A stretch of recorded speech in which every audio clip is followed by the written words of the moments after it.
కేంద్రక భౌతిక శాస్త్రం, న్యూక్లియర్ ఫిజిక్స్ కు పితృతుల్యుడు ఎన్రికో ఫెర్మి అని ఎంతో మంది చెబుతూ ఉంటారు. ఈ మాటలు అక్షర సత్యాలు. శృంఖల రసాయన చర్యల గురించి మొదటిసారిగా చెప్పినవాడు ఫెర్మియే అని అంగీకరింపక తప్పదు.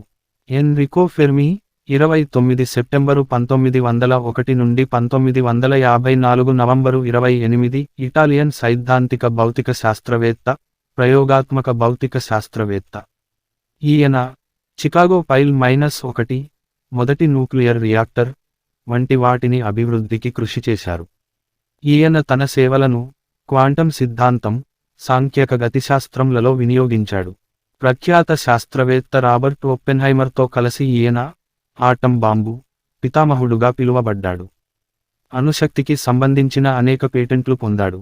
ఈయన 1938లో ప్రేరిత రేడియోధార్మికత, ట్రాన్సురేనిక్ మూలకాలు కనుగొన్నందుకు గాను భౌతిక శాస్త్రమందు నోబెల్ బహుమతి పొందాడు. ఈ భౌతిక శాస్త్రవేత్త జన్మస్థలం రోమ్ మహానగరం. విద్యార్థి దశ నుంచి ఈయన చాలా చురుకైన వాడు.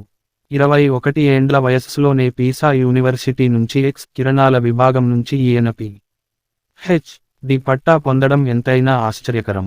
1927లో రోమ్ విశ్వవిద్యాలయంలో భౌతిక శాస్త్రంలో ఉపన్యాసకునిగా ఫెర్మి సరికొత్త జీవితం ప్రారంభమైనది. 1929 నాటికే ఆయన తెలివితేటల కారణంగా ఇటాలియన్ అకాడమీకి సభ్యుడు కాగలిగాడు. ఇది చాలా అరుదైన గౌరవప్రదమైన విషయమని చెప్పాలి. 1934లో దాదాపు 10 ఏళ్ల పరిశోధనల తరువాత భౌతిశాస్త్రాన్ని మలుపు తిప్పే అంశాలను ఫెర్మి వెల్లడించాడు. న్యూట్రినో ఆవిష్కరణ. ఒక మూలకం నెమ్మదిగా ప్రయాణిస్తున్న న్యూట్రాన్ చేత తాడనం చెందినప్పుడు ఆ మూలకం రేడియో ధార్మికతను ప్రదర్శిస్తుంది. ఈ ప్రక్రియలో ఈ మూలకం మరో మూలకంగా కూడా పరివర్తన చెందుతుంది.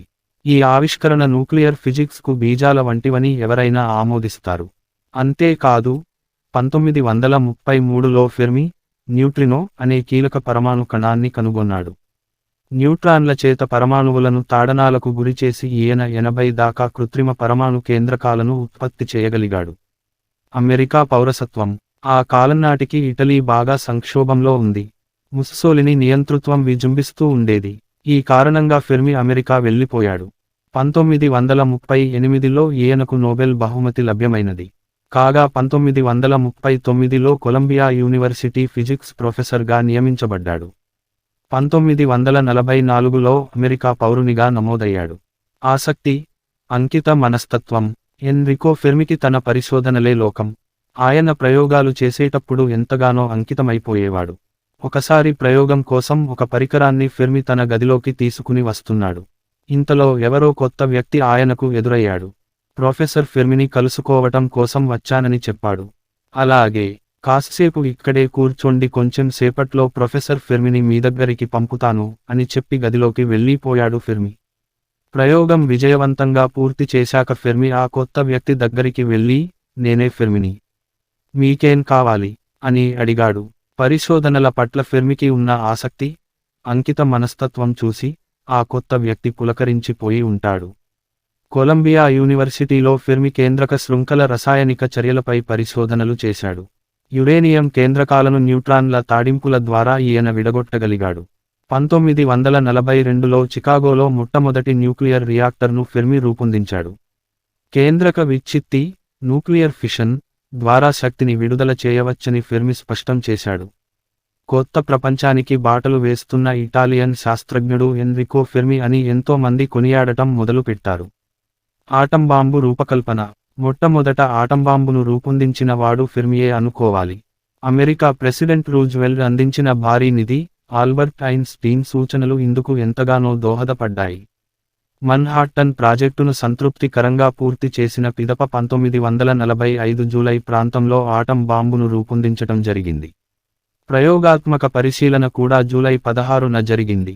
ఈ ఆటం బాంబుల్లో రెండింటిని రెండవ ప్రపంచ యుద్ధమప్పుడు జపాన్ నగరాలైన హీరోషిమా, నాగసాకిలపై వేయటం జరిగింది. భారీ జన నష్టం, ఆస్తి నష్టం సంభవించింది. ఇప్పటికీ ఆ తాలూకు జ్ఞాపకాలు భయాన్ని గొలుపుతూనే ఉన్నాయి. రెండవ ప్రపంచ యుద్ధం తరువాత ఎన్రికో ఫెర్మి చికాగో యూనివర్సిటీలోని ఇన్స్టిట్యూట్ ఆఫ్ న్యూక్లియర్ స్టడీస్లో చేరాడు. ఎన్నో ప్రమాణాలతో ఉన్నత శ్రేణి పరిశోధనా గ్రంథాలను వెలువరించాడు.